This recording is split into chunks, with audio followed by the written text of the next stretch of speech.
father's first 5 months in office. Plus, he'll respond to the left's hostility toward his father and the rest of the Trump family. We're looking ahead right now on Sunday Morning Futures. Back in a moment.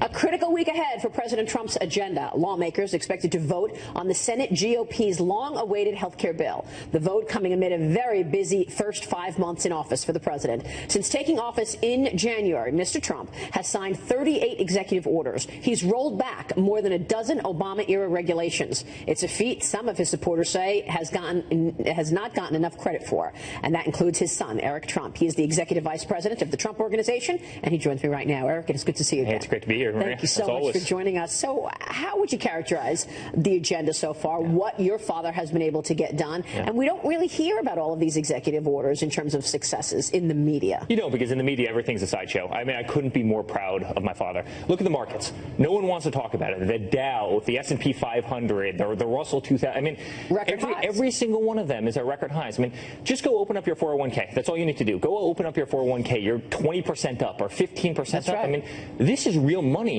in the pockets of Americans. And that's what he came in to do, right? He said, I'm going to improve the economy. I'm going to create jobs for this country. We're going to stop getting ripped off as a nation. I'm going to take care of our veterans. I'm going to take care of health care. I'm going to reduce taxes.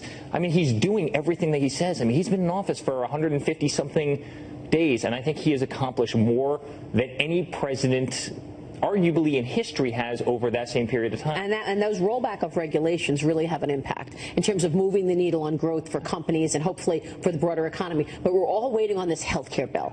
We want to see that cross the finish line so that the team in place can get to tax reform as well. Sure. How do you feel about this? I mean, obviously you're not, digging deep into policy yourself. You've got a business to run. But do you think that we will see that kind of success in terms of his legislative agenda? Healthcare and tax reform this year? Listen, I think it's going to go through, and I think it's going to go through, sooner rather than later. That's my own opinion about it. But I mean, think about just the divide that we have in our political system, right? There's not one Democrat who can come forward and say, hey, Obamacare is broken. Premiums have gone up double, triple, quadruple. Every doctor has opted out of it. Aetna and Blue Cross Blue Shield and all the major insurance companies, right? They want nothing to do with it. They've all, effectively turned their back on Obamacare. It's a defunct system. It's broken. It's bankrupt. And you can't tell me that there's not one Democrat out there that can come forward and say, listen, we want to help. We understand that this isn't working, that it's broken, that it's backward, and we want to help put through proper health care legislation. Now your critics are trying to blame it on the Trump administration, basically saying all the uncertainty is causing these insurers to leave the network when we know that premiums were skyrocketing and we know that the Obamacare Affordable Care Act was imploding anyway. How does your father deal with all of that, the obstructionism over there? We know that Chuck Schumer, Nancy Pelosi do not want him to get this agenda through. They want to obstruct and stop this progress. Do you think voters will hold them accountable for that next year? Well, listen, we're 5-0 right now. We saw that on Wednesday night, right? Georgia, so I don't exactly think the message being spewed by the media, the mainstream media, most of them, is really resonating all that well. But if you look at the Democratic Party, and I keep saying it, they're imploding. They've got no leadership. They've got no message. If you look at the DNC, the DNC is half defunct. They've got no money in the bank. They have no operation. You look at the head of the DNC, he's quite frankly a nut job. I mean, what is the Democrats' message right now? I mean, what are they running on? All they're doing is obstructing, and it's clearly not working because every race that comes along, every special election that comes along, my father is winning, and my father's out there saying, I want to take care of the military, I want to take care of vets, I want to take care of health care and taxes, and we want to bring back America. I mean, it's his message, very simple: make America great again. And politicians have really run this country into the ground. How is it possible that they're getting away with this, Eric, that they are obstructing and not listening to what the tone of the people is and what the tone of the people voted for last year? They voted for tax reform. They voted for health care repeal and replace. Your father's agenda. So because they're out of touch. They're out of touch. Half of them have never had real jobs before. Half of them have been sitting on a hill legislating for many years when they've never actually done before. I mean, my father is a practical guy. My father is a doer. He's a brilliant person. But we need to bring some practicality back to the United States government. But look what this has led to. These celebrities out there that think it's okay for Kathy Griffin to be holding a bloody head there. And then you've got people like Robert De Niro saying, I want to punch him in the face. Then, of course, the most recent, you've got basically saying, I want to assassinate the president, Johnny Depp. Yeah.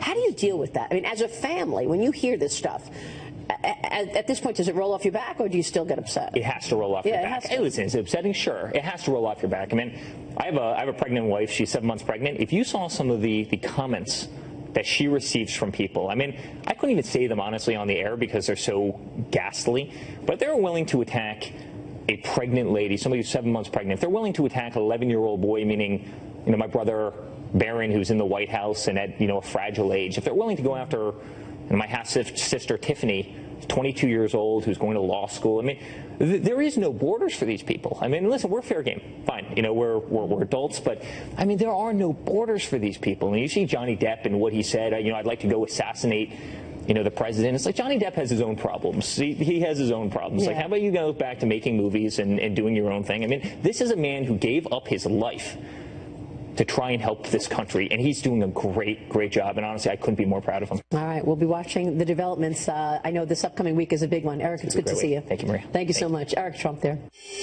Meanwhile, some Republican lawmakers up in arms over the FBI's Russia investigation, coming out why they want to investigate Robert Mueller now, along with James Comey. Congressman Jason Chaffetz joins us live next. We're looking ahead right now on Sunday Morning Futures. We'll be right back.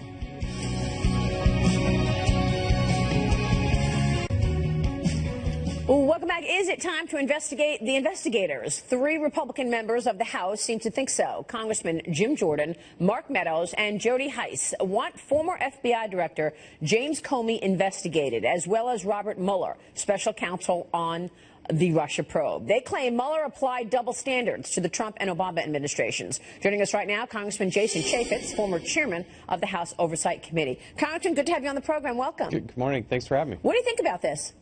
Well, look, you need to provide oversight of those people in the Department of Justice. But just because you're a special counsel doesn't mean you go unimpeded. There needs to be somebody looking over the shoulder of the special prosecutor as well. Well, how come it's not done as much? I mean, look, you worked a lot on the IRS targeting scandal. That was an important case for you. John Koskinen, who runs the IRS, still is running the IRS. There was no accountability after he targeted conservatives.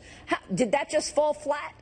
No, look, I think there is an inherent problem here in that when Congress wants to issue a subpoena, guess where they have to go to get that subpoena? The Department of Justice. That's where they actually do the enforcement. There should be a mechanism where actually Congress can work with the judicial branch and expedite their way to bring these people if they don't comply with the subpoena. And it happened in the IRS. It happened in the Hillary Clinton email investigation.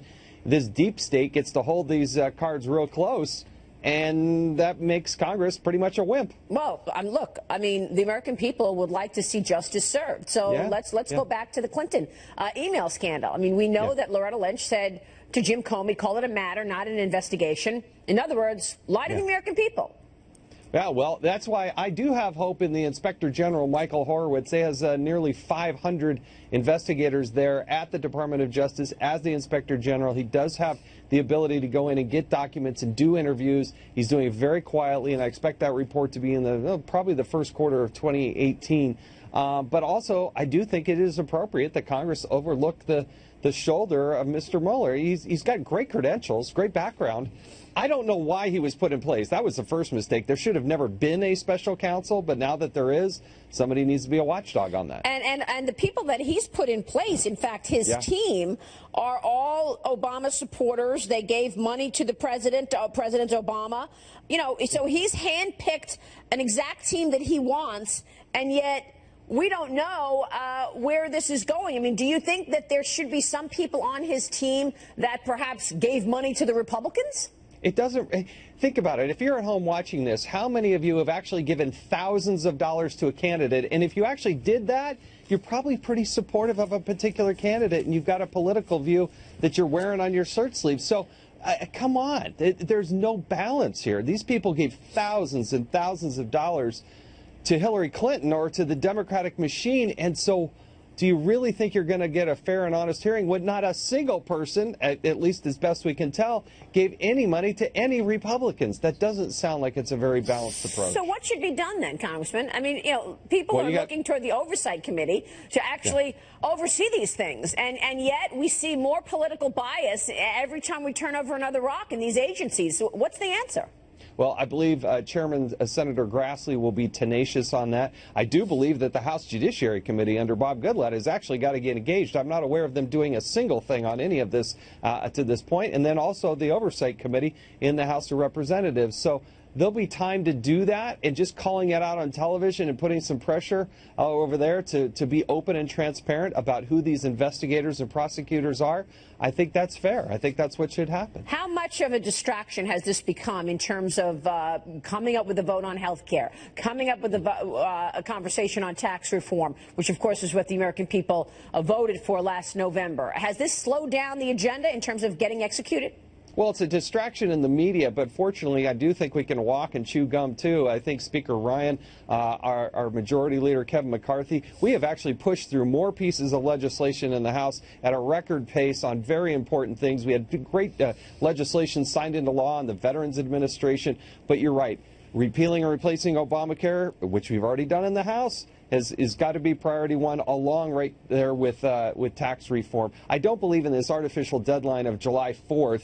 I do think going into the August recess, you'll see a lot more pressure. Members don't want to go home for 4 or 5 weeks and not have something that has actually been signed into law. I think there's a lot of pressure there. So do you think the pressure will push them to actually come to the floor and vote? That's what's frustrating, right? The American people want to see us vote. If it fails, it fails. Go back to the drawing board. But when you don't even actually vote, that's the frustration. It shouldn't be as simple as just raising your hand saying, hey, I'm a no.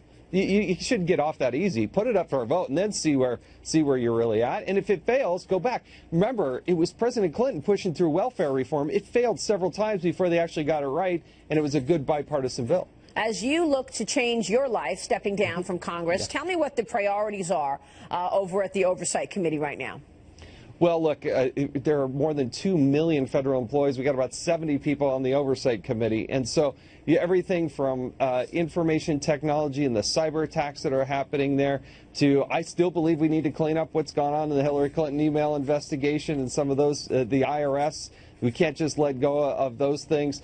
There's always somebody doing something stupid in the federal government, so there's no shortage of material there, I promise you. Yeah, it's interesting that you bring that up, because a lot of our viewers tweet about the Awan brothers, the IT specialists that worked for Democratic lawmakers. One of them worked for Debbie Wasserman Schultz. They were fired because they stole information from people's computers. What's going on with that investigation? Was that just stealing, theft of information, or is there a bigger story here in terms of their relationship to the Muslim Brotherhood? We don't know, and that's why extracting documents out of the Department of Justice and maybe perhaps Homeland Security and even from the House itself is still a very difficult and long process. That is still something that is a work in motion. Sometimes these investigations will take a year plus in order to get these documents, but we have to be able to get those documents. All right, Congressman, good to see you. Thanks so much for joining us this morning. Thank you. Congressman Jason Chaffetz there. Is House Minority Leader Nancy Pelosi on the way out? Is she in trouble? Why the California Democrat may be feeling the heat after another special election loss for the Democrats in Georgia. Our panel is next as we look ahead on Sunday Morning Futures right now.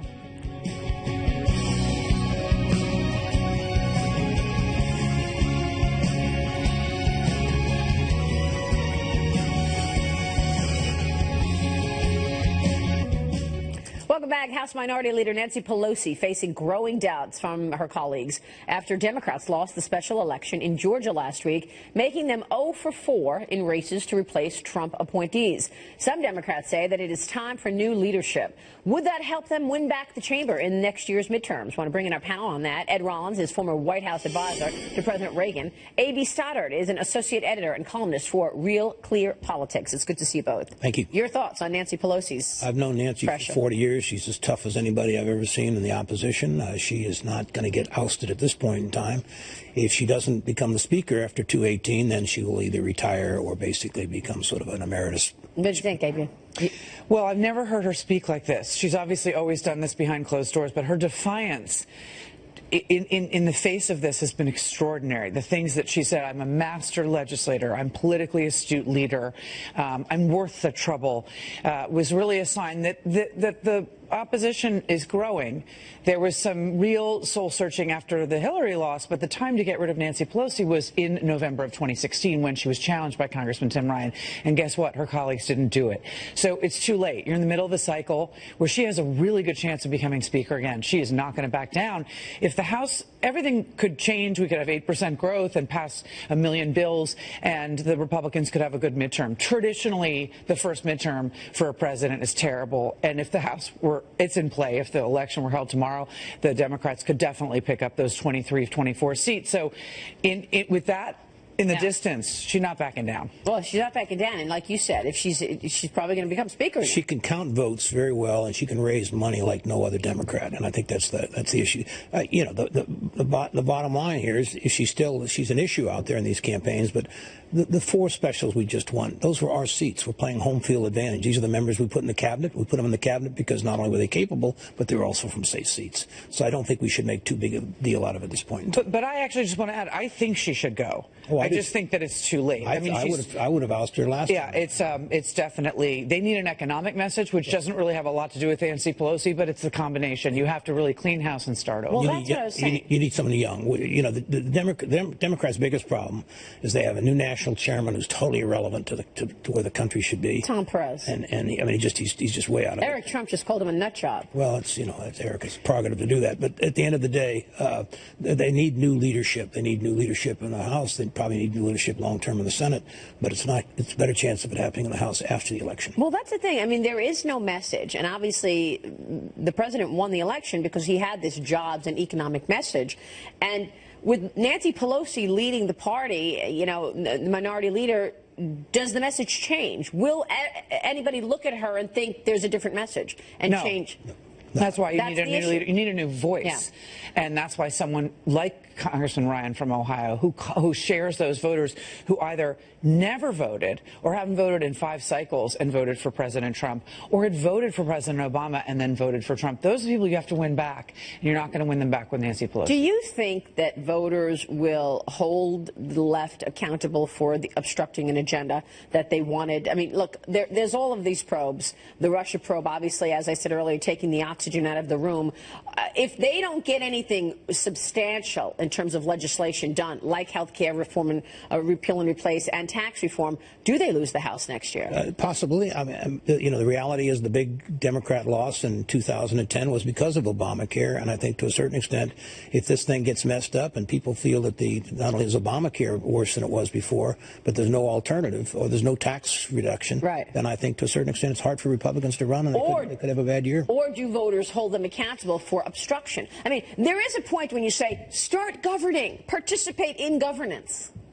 Maria, it's a unified Republican government. If they prove they can't govern, they will pay at the polls. The Democrats cannot be blamed for the fact that there are 5 separate factions in the Congressional Republican Conference that can't pull themselves together to pass health care. It has nothing to do with Democrats. Great point. And we ran for 4 years as an opposition party to 8 years to Obama, and that's what they're doing. They're now stepping into the minority role of being the opposition party, and you don't necessarily pay a price either for or against that. So let's talk health care. We'll take a short break. When we come back, Senator Mitch McConnell looking for enough votes this week to bring it to a vote, pass health care reform. What happens if they don't get them? More with the panel on health care when we come right back as we look ahead to a big week on Sunday Morning Future. Stay with us. We're back with our panel. Ed Rollins, A.V. Stoddard. Ed, do you think they get health care done this week? I think it's going to be very hard this week. There are 9 members of the Senate, 5 who have publicly opposed it, another 4 that have serious issues. And it all comes down to the Medicaid. Medicaid is really what Obamacare is. Before Obamacare came into business, there were 56 million people on Medicaid. Now there's 74 million, an increase of 29%. Wow. So that's really the background of Obamacare, and that's where the big problem is to try and eliminate that or change that. But how do you, I mean, you can't make tweaks to that. You can't make tweaks in the next couple of days. Because you have 31 states who took it because the federal government said it would pay 95% of it for 5 years. So you're now putting a burden on Republican governors and Republican legislatures to alter that program. and that's not good for Republicans. What do you think, Amy? I never underestimate Senate Majority Leader Mitch McConnell. Yeah. He can pull anything out of anywhere. So in the next few days, there's two stages. One, in these backdoor negotiations, he could make some tweaks. And look, he knew the day he released this draft that those 4 senators would pop out and say no. That wasn't a surprise. They allowed themselves some negotiating room, but the thing is, as you move on, then there's also more opportunity on the floor. Things could change and it could pass. It doesn't, Ed's right, doesn't look like it will. And the more important question is, what do they do if it fails? And I think that they're going to move on. They've made the decision that this is wasting precious time, and that if they fail again, they can't succeed, and it's time to move on to next. You're absolutely right. Equally as important, the Senate, they're not going to go to compromise meeting. The Senate passes a bill, that becomes the health bill. The House will pass it. Otherwise, you're not going to have it. So. Right, because they recognize they've got to get something done. They've got to get something done. So do you think it matters that they